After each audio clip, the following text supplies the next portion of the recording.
Everyone, welcome to TGPSC exams. మనం previous వీడియోలో నిజాం కాలంలోని ముఖ్యమైన సంస్థల గురించి మనం డిస్కస్ చేశామండి. అందులో భాగంగా మనం 75 బిట్ దాకా మనం కవర్ చేసాము. ఇప్పుడు ఈ వీడియోలో 76 బిట్ నుంచి ఈ వీడియోలో కవర్ చేస్తామండి.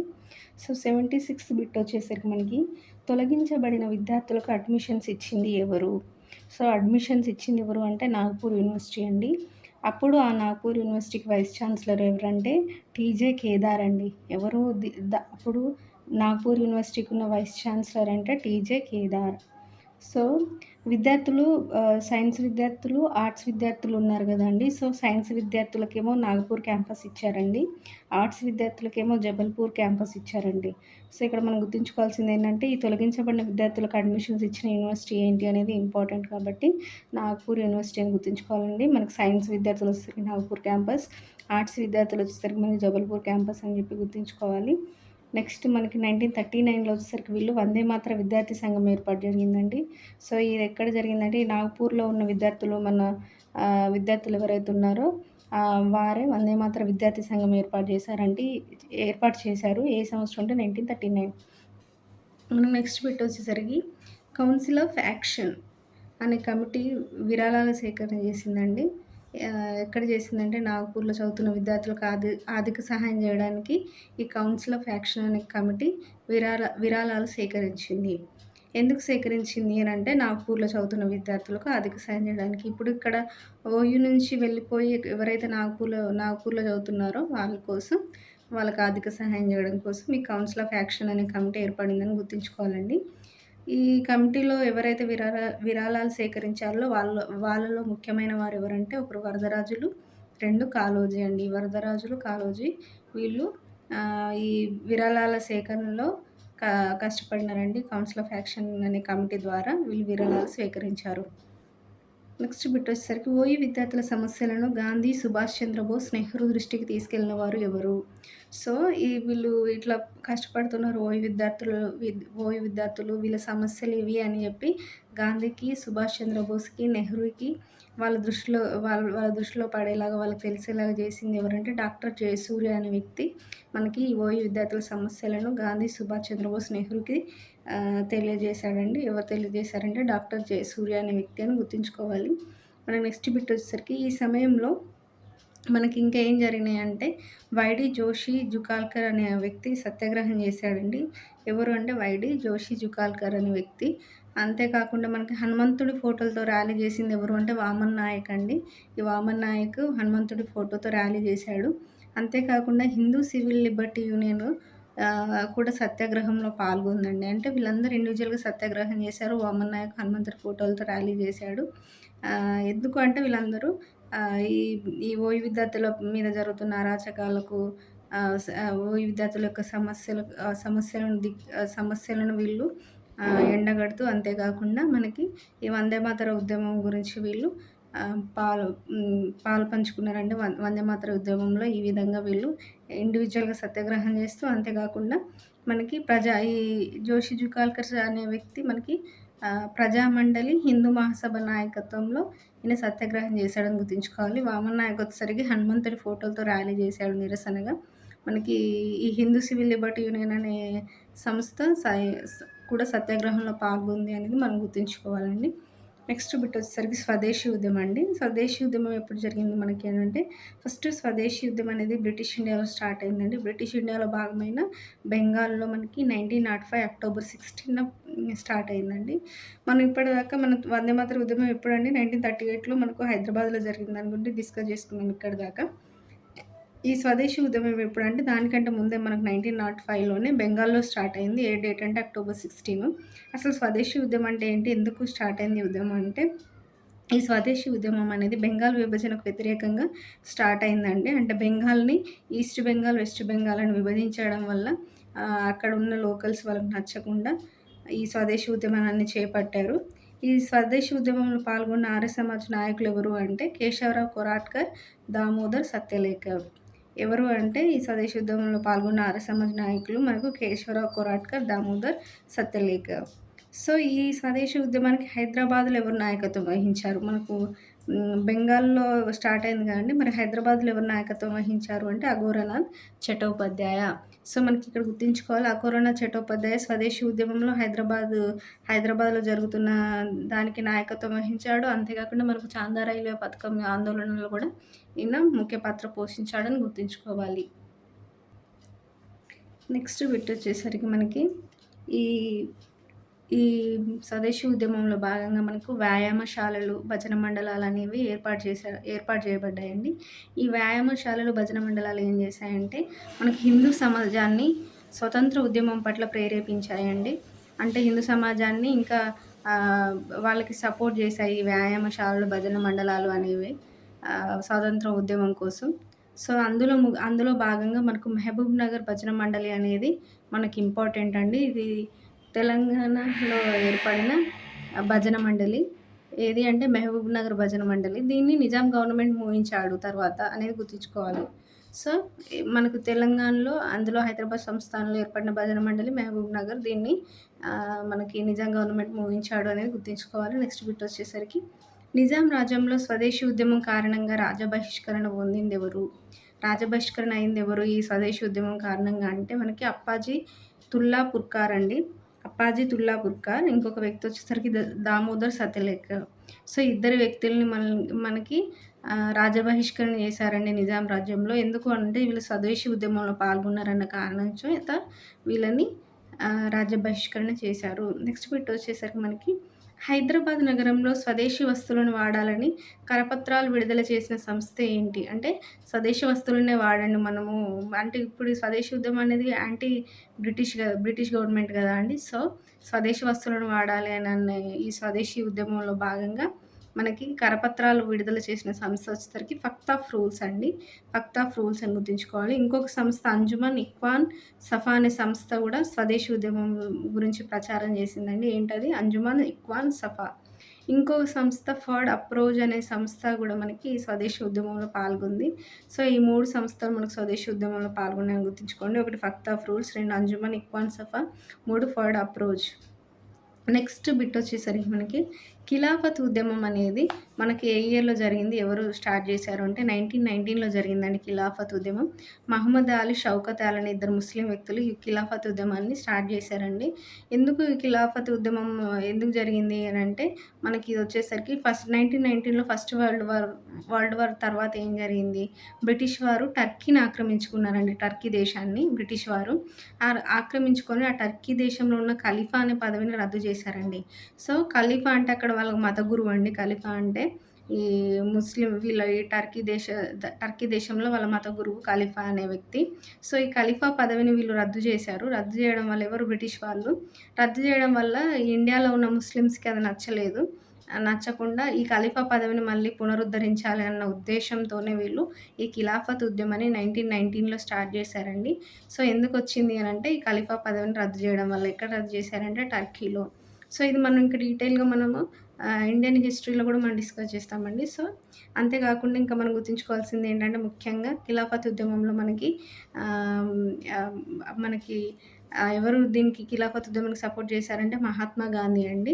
ఈ 1919లో ఆల్ ఇండియా ఖిలాఫత్ కాన్ఫరెన్స్ ఢిల్లీలో జరిగింది. ఢిల్లీలో జరిగినప్పుడు దానికి ఎవరు అధ్యక్షత వహించారంటే మహాత్మా గాంధీ అధ్యక్షత వహించాడండి. సో, ఈ ఖిలాఫత్ ఉద్యమంలో మన హిందువుల రోల్ కూడా ఉంది. అంటే వీళ్ళకు ఖిలాఫత్ ఉద్యమంలో ముస్లింలకు హిందువులు సపోర్ట్ చేశారనేది మనకు గుర్తుంచుకోవాలి. సో, మహాత్మా గాంధీ కూడా సపోర్ట్ చేశాడు. నెక్స్ట్ హైదరాబాద్ నుండి ఈ ఉద్యమంలో ఎవరు పాల్గొన్నారు మన ఖిలాఫత్ ఉద్యమంలో? అసలే హైదరాబాద్ మనకు నిజాం గవర్నమెంట్ కింద ఉంది. అంటే ముస్లిం పాలన ఉంది. అలా ముస్లిం పాలన ఉన్నప్పుడు అప్పుడు ఈ ఖిలాఫత్ ఉద్యమం కూడా ముస్లింలకు సంబంధించిందే కాబట్టి ఖచ్చితంగా మనకు హైదరాబాద్ నుంచి సపోర్ట్ ఉంటది. ఎవరు అందులో ముఖ్యంగా సపోర్ట్ చేసిన వారంటే ఒకరు ముమాయున్ మోర్తజా, ఇంకొకరు హనూన్ మొహమ్మద్ మోర్తజా. ఒకరు ముమాయున్ మోర్తజా, 2 హనూన్ మొహమ్మద్ మోర్తజా.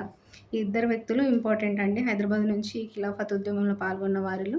నెక్స్ట్ బిట్ వచ్చేసరికి మనకి హైదరాబాద్‌లో ఖిలాఫత్ ఉద్యమాన్ని ప్రచురించిన ఉర్దూ పత్రికలేంటి? ఈ ఖిలాఫత్ ఉద్యమం గురించి ఏ ఉర్దూ పత్రికలు మనకి హైదరాబాద్‌లో ప్రచురించాయంటే ఒకటి జమీందార్ పత్రిక అండి, 2 సియాసత్ పత్రిక, 3 జమానా పత్రిక, 4 ఆల్ హిలాల్ పత్రిక. సో 4 పత్రికలు ఇవి 4 పత్రికలు ఉర్దూ పత్రికలండి. ఈ 4 పత్రికలు మనకు హైదరాబాద్‌లో ఖిలాఫత్ ఉద్యమాన్ని ప్రచారం చేశాయి ఖిలాఫత్ ఉద్యమం గురించి. ఏంటి అంటే జమీందార్, సియాసత్, జమానా, ఆల్ హిలాల్. ఈ ఆల్ హిలాల్ అనే పత్రిక ఇంపార్టెంట్ అండి.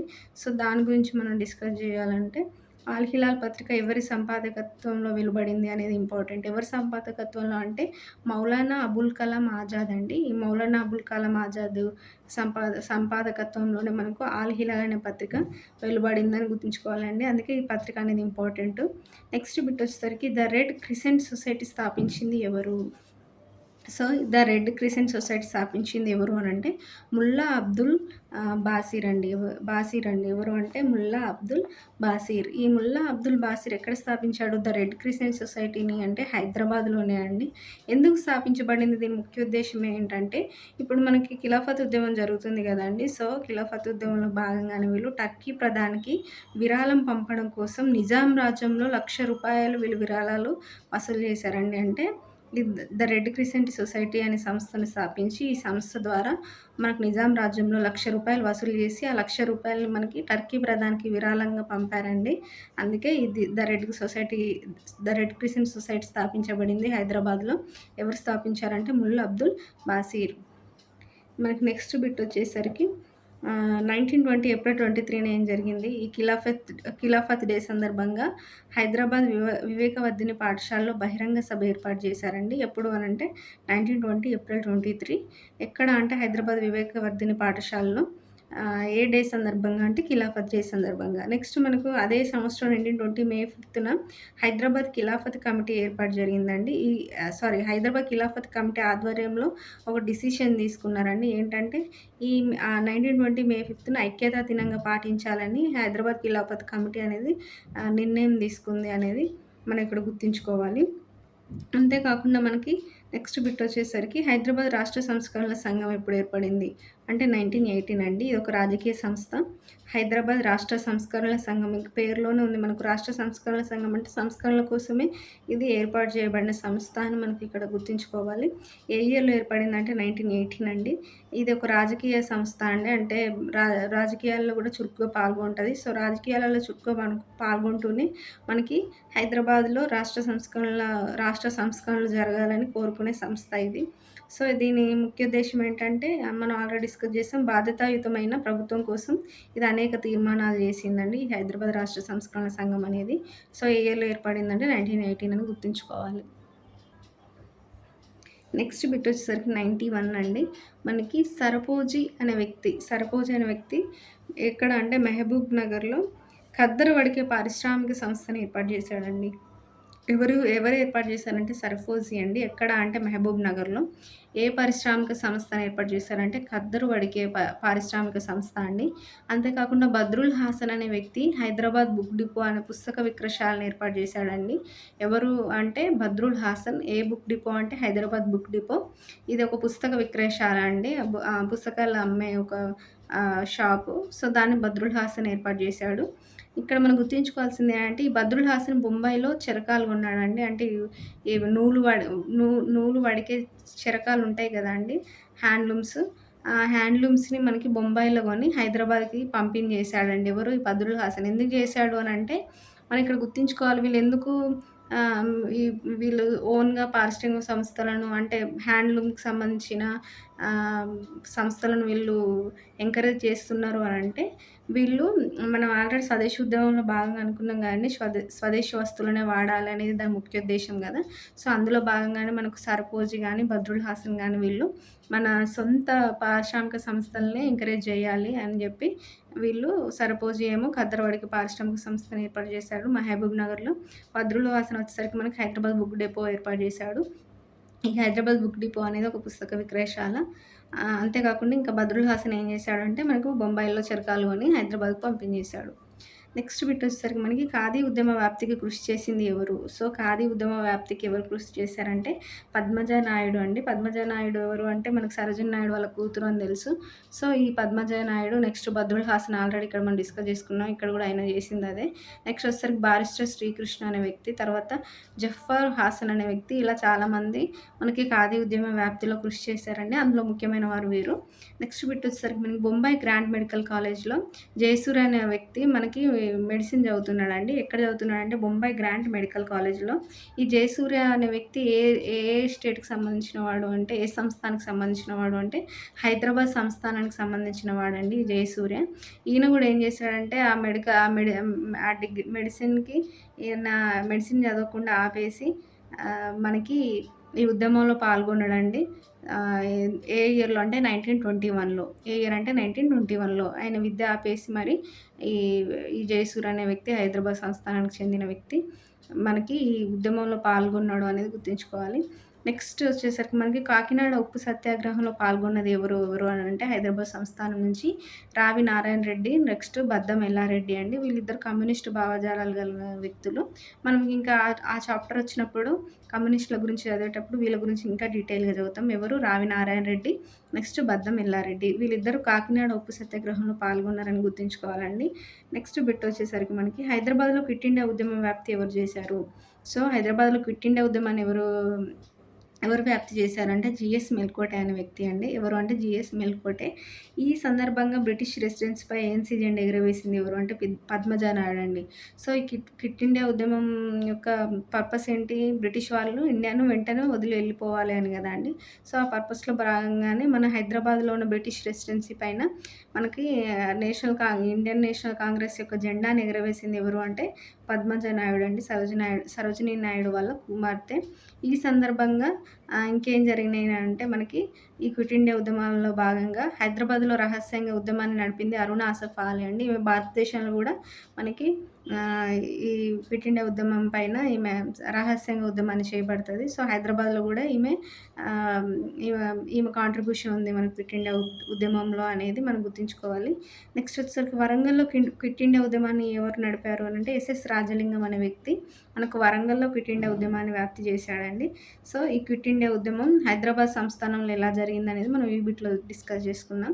నెక్స్ట్ వచ్చేసరికి మనకి సుభాష్ చంద్రబోస్ యొక్క ఆజాద్ హిందూ ఫౌజ్‌లో హైదరాబాద్ నుంచి ఎవరెవరు పాల్గొన్నారు? సో, ఈ మనకు సుభాష్ చంద్రబోస్ యొక్క ఆజాద్ హిందూ ఫౌజ్‌లో కూడా మనకు హైదరాబాద్ సంస్థానం నుంచి ఇద్దరు ముఖ్యమైన వ్యక్తులు ఉన్నారండి. ఒకరు అబీద్ హుస్సేన్ సఫ్రాని, రెండో వ్యక్తి వచ్చేసరికి మనకి ప్రొఫెసర్ సురేష్ చంద్ర అండి. ఈ అబీద్ హుస్సేన్ సఫ్రాని అనే వ్యక్తి ఏమో ఆజాద్ హిందూ ఫౌజ్‌లో మంత్రిగా పనిచేశాడు.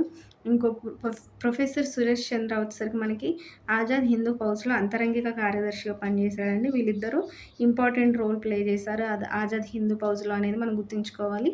ఈ ఆజాద్ హిందూ ఫౌజ్ అనేది మనకు సుభాష్ చంద్రబోస్ యొక్క సంస్థ అని గుర్తుంచుకోవాలి. సో, ఇందులో మనకు హైదరాబాద్ సంస్థానం నుంచి కూడా ఇద్దరు ముఖ్యమైన వ్యక్తులు పాల్గొన్నారు అనేది మనం ఇక్కడ ఈ బిట్‌లో డిస్కస్ చేసుకున్నాం. నెక్స్ట్ బిట్ వచ్చేసరికి మనకి వీడీ సావర్కర్ స్థాపించిన అభినవ్ భారత్‌లో మనకి హైదరాబాద్ నుంచి ఎవరున్నారు అంటే శ్రీకృష్ణ అనే వ్యక్తి ఉన్నాడండి మనకి. వీడీ సావర్కర్ స్థాపించిన అభినవ్ భారత్‌లో. ఇది కూడా మనం ఇండియన్ హిస్టరీలో డిస్కస్ చేస్తాం ఇంకా డీటెయిల్‌గా. సో, ఈ శ్రీకృష్ణ అనే వ్యక్తి ఎవరు అనంటే బాలముకుంద్ కుమారుడండి. ఈయన బాలముకుంద్ యొక్క కుమారుడే ఈ శ్రీకృష్ణ. ఈయన అభినవ్ భారత్‌లో పాల్గొన్నాడు అనేది మనం గుర్తుంచుకోవాలి. నెక్స్ట్ వచ్చేసరికి మనకి సో, ఇలా అనేక మంది మనకు ఇప్పుడు జాతీయ సంస్థలైనటువంటి అభినవ్ భారత్ గానీ, ఆజాద్ హింద్ ఫౌజ్ కానీ, క్విట్ ఇండియా ఉద్యమం గానీ, ఇంకా జాతీయ ఉద్యమాలనేటువంటి మనకు స్వదేశీ ఉద్యమం గానీ, వందే మాతర ఉద్యమం గానీ, ఇలా ప్రతి ఒక్క ఉద్యమంలో మనకు హైదరాబాద్ సంస్థానం నుంచి చాలామంది మనకి సపోర్ట్ చేశారు వాటిలో. సో, ఆ విధంగా నిజాంకి వ్యతిరేకత పెరుగుతుంది హైదరాబాద్ సంస్థానంలో. సో, నిజాంకి వ్యతిరేకత పెరుగుతుందన్న విషయాన్ని ఎప్పుడైతే నిజాం గుర్తించిండో వెంటనే ఈయన ఏం చేశాడంటే బీబీసీ పాత్రికేయుడైనటువంటి విలియం రష్ బ్రూక్‌ని హైదరాబాద్‌కి రప్పించాడండి. ఎవరు? ఏ పత్రికకు సంబంధించిన వాడు ఈ విలియం రష్ బ్రూక్ అంటే బీబీసీ మీడియా అండి. ఈ బీబీసీ మీడియాకు సంబంధించిన పాత్రికేయుడు విలియం రష్ బ్రూక్‌ని హైదరాబాద్‌కి రప్పించి ఆయనతో డీల్ చేసుకొని నిజాంకి మద్దతుగా వ్యాసాలు రాయమని చెప్పాడండి. అంటే నిజాంని సపోర్ట్ చేస్తూ నిజాంని విమర్శించకుండా నిజాంకి మద్దతుగా వ్యాసాలు రాయమని చెప్తే ఆయన అదే విధంగా చేశాడు. ఎవరు అతను అంటే విలియం రష్ బ్రూక్. ఈయన ఏ ఏ మీడియాకి పాత్రికేయుడు అంటే బీబీసీ పాత్రికేయుడండి William Rushbrook. Next bit వచ్చేసరికి మనకి మాడపాటి హనుమంతరావు. మనం ఆల్రెడీ మాడపాటి హనుమంతరావు నారాయణగూడలో ఒక బాలికోన్నత పాఠశాల స్థాపించాడని చదువుకున్నామండి ప్రీవియస్ బిట్‌లో. ఈ బాలికోన్నత పాఠశాల తెలుగు మీడియంలో స్థాపించబడిందని కూడా చదువుకున్నాము. సో, దీనికి ఎవరు గుర్తింపు ఇచ్చారు ఈ పాఠశాలకి అంటే మనకి ఇప్పుడు నిజాం కిందున్న ఇప్పుడు ఉస్మానియా యూనివర్సిటీ ఇవ్వలేదండి. ఎందుకు అనంటే అది నిజాంకి వ్యతిరేకంగా ఏ పని చేయదు కాబట్టి మనకి ఈ ఓయూ ఇయ్యలేదు. సో, ఎవరిచ్చారు మరి ఈ పాఠశాలకి గుర్తింపు అంటే నాగ్‌పూర్‌లోని కార్వే యూనివర్సిటీ మనకి ఈ నారాయణగూడలో ఉన్న తెలుగు మీడియం అయినటువంటి బాలికోన్నత పాఠశాలకి గుర్తింపు ఇచ్చిందండి. ఏ యూనివర్సిటీ ఇచ్చిందని ఇక్కడ గుర్తుంచుకోవాలి. ఏంటి నాగ్‌పూర్ కార్వే యూనివర్సిటీ. నాగ్‌పూర్‌లోని కార్వే యూనివర్సిటీ ఇచ్చిందని గుర్తుంచుకోవాలి. నెక్స్ట్ 100 బిట్ వచ్చేసరికి మనకి సిస్టర్ అవేవి పిల్లై. సో, సిస్టర్ అవేవి పిల్లై అనే వ్యక్తి మనకి ఖాదీ కర్మాగార స్థాపన చేశారండి. ఖాదీ కర్మాగారం స్థాపించారు. ఈ ఖాదీ కర్మాగారం స్థాపించి మహిళలకు శిక్షణ ఇచ్చారండి ఇందులో. ఎవరు అంటే సిస్టర్ అవేవి పిల్లై. ఎవరు ఖాదీ కర్మాగార స్థాపన చేశారంటే సిస్టర్ అవేవి పిల్లై. సో, నెక్స్ట్ బిట్ వచ్చేసరికి క్విట్ ఇండియా అజ్ఞాత ఉద్యమంలో మనకి శ్రీమతి ఎల్లాప్రగడ సీతాకుమారి కూడా మనకు పాల్గొన్నారు హైదరాబాద్ నుంచి అని గుర్తుంచుకోవాలి. సో, క్విట్ ఇండియా అజ్ఞాత ఉద్యమం అండి. ఇది బహిరంగ ఉద్యమం కాదు. అజ్ఞాత ఉద్యమంలో భాగంగా ఈమె పాల్గొన్నారు. నెక్స్ట్ మనకు 102 బిట్ వచ్చేసరికి సంగం లక్ష్మీబాయి అమ్మ కూడా మనకు జాతీయోద్యమాలైనటువంటి సైమన్ గో బ్యాక్ గానీ, ఉప్పు సత్యాగ్రహం గానీ వీటిలో పాల్గొన్నారండి హైదరాబాద్ నుంచి. అంతేకాకుండా ఈమె ఆచార్య బాబావే వచ్చినప్పుడు హైదరాబాద్‌కి ఆయనకి తెలుగు అనువాదికురాలుగా ఈమె పనిచేసిందండి. ఎవరు అంటే సంగం లక్ష్మీబాయమ్మ. తర్వాత ఈ సంగం లక్ష్మీబాయమ్మను బ్రిటిష్ వారు అరెస్ట్ చేసినప్పుడు ఏ జైలుకి పంపారు అంటే రాయవేలూరు జైలుకు పంపారు. సో, ఏ జైలుకి పోయింది ఈమె ఈ జాతీయ ఉద్యమంలో పాల్గొంటూ అంటే రాయవేలూరు జైలుకు పోయిందని గుర్తుంచుకోవాలి. నెక్స్ట్ బిట్ వచ్చేసరికి మనకు పద్మజ నాయుడు అండి. పద్మజ నాయుడు అంటే మనం ఆల్రెడీ చాలాసార్లు డిస్కస్ చేస్తున్నాము. సరోజినీ నాయుడు వాళ్ళ కుమార్తె అని. సో, ఈ పద్మజ నాయుడు ప్లస్ మనకు తిలక్ ఇద్దరు కలిసి మనకి స్వరాజ్య నిధి కోసం విరాళాలు సేకరించారండి. ఎవరెవరు పద్మజ నాయుడు ప్లస్ బాలగంగాధర్ తిలక్ వీళ్ళిద్దరూ దేనికోసం విరాళాలు సేకరించారంటే స్వరాజ్య నిధి కోసం అండి. సో, ఈ విరాళాల ద్వారా ఇంకా మనకి స్వాతంత్ర ఉద్యమాన్ని తీవ్రతరం చేయాలి అనేదే వీళ్ళ ఉద్దేశం. అంతేకాకుండా ఈ పద్మజ నాయుడు గారు చేసింది ఏంటంటే భారత జాతీయ కాంగ్రెస్ శాఖ ఏర్పాటు చేశారు. క్విట్ ఇండియా ఉద్యమంలో పాల్గొన్నారు. రజాకార్ల దురాఘాతాలపై మహాత్మా గాంధీకి ఒక నివేదికను పంపిందండి. అది చాలా ఇంపార్టెంట్. ఈ రజాకార్ల పోలీసులు నిజాంల నిరంకుశ పాలన గురించి వాళ్ళ దురాఘాతాల గురించి మహాత్మా గాంధీకి నివేదిక పంపించింది ఎవరు అంటే పద్మజ నాయుడు. పద్మజ నాయుడు మనకి సరోజినీ నాయుడు వాళ్ళ కుమార్తె. మన నెక్స్ట్ బిట్ వచ్చేసరికి 104 అండి. 104లో సుమిత్రాదేవి. ఈ సుమిత్రాదేవి క్విట్ ఇండియా ఉద్యమంలో పాల్గొందండి. ఈమె క్విట్ ఇండియా ఉద్యమంలో భాగంగా ఈమె సుల్తాన్ బజార్ రెజిమెంట్లో ఈమె సభ్యురాలండి. సుల్తాన్ బజార్ రెజిమెంట్లో ఈమె సభ్యురాలు. ఏ ఉద్యమంలో భాగంగా అంటే క్విట్ ఇండియా ఉద్యమంలో భాగంగా. ఈ సుమిత్రాదేవి యొక్క గొప్పతనం ఏంటంటే ఈమె ఒక జగజీవన్ పాఠశాలను ఏర్పాటు చేసిందండి. సో, జగజీవన్ పాఠశాలను ఏర్పాటు చేసింది ఎవరు అంటే సుమిత్రాదేవి అండి. హైదరాబాద్‌కు చెందిన ఈమె ప్రముఖమైన మహిళల్లో ఇంపార్టెంట్ అండి ఈమె. నెక్స్ట్ వచ్చేసరికి మనకి ఆరుట్ల కమలాదేవి అండి. ఈ ఆరుట్ల కమలాదేవి అనే ఆమె ఆరుట్ల రామచంద్రారెడ్డి యొక్క సతీమణి అండి. ఎవరు ఈ ఆరుట్ల కమలాదేవి. సో, వీళ్ళిద్దరు కూడా కమ్యూనిస్టు భావాలు కలిగిన వాళ్ళండి. ఆరుట్ల కమలాదేవి కానీ ఆరుట్ల రామచంద్రారెడ్డి కానీ. సో, ఈ ఆరుట్ల కమలాదేవి మరి ఏం చేసింది అని అంటే కొలనుపాక పాఠశాలను ఏర్పాటు చేసిందండి ఈమె. ఈమె ఎక్కడ చదువుకుందంటే మాడపాటి స్కూల్లోనే విద్యను అభ్యసించిందండి. మనం ఆల్రెడీ చదువుకున్న మాడపాటి స్కూలు మనకు నారాయణగూడలో ఉంది అని. సో, ఆ స్కూల్లోనే ఈమె చదువుకొని ఈమె సొంతంగా కొలనుపాక పాఠశాల ఏర్పాటు చేసింది. అంతేకాకుండా ఈమెకున్న స్పెషాలిటీ ఏంటంటే రెడ్డి బాలికల వసతి గృహంలో ఫస్ట్ విద్యార్థిని ఎవరు అని అంటే ఆరుట్ల కమలాదేవి అండి. ఈమె ఇంకా విష్ణు దేశ్ముఖ్కి వ్యతిరేకంగా పోరాటం చేసిందండి. ఎవరికి వ్యతిరేకంగా అంటే విష్ణు దేశ్ముఖ్కి. సో, ఈమె కమ్యూనిస్ట్ పార్టీలో శిక్షణ పొందింది. వెట్టి చాకిరీ మద్యపానానికి వ్యతిరేకంగా కూడా పనిచేసింది ఆరుట్ల కమలాదేవి అని మనం గుర్తుంచుకోవాలి. నెక్స్ట్ లాస్ట్ బిట్ వచ్చేసరికి మనం 106 అండి.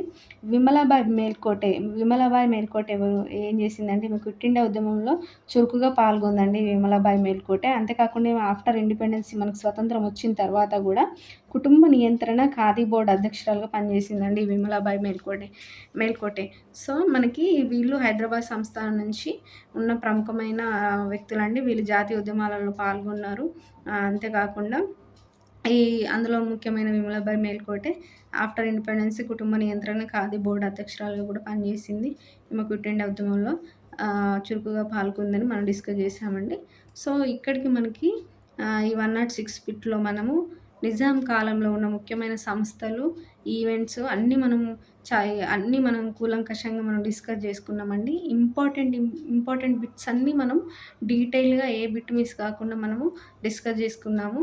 సో, ఇది మీకు 100% మీకు ప్రతి కాంపిటీటివ్ ఎగ్జామ్‌లో మీకు ఉపయోగపడుతదని నేను ఆశిస్తున్నానండి. Thank you.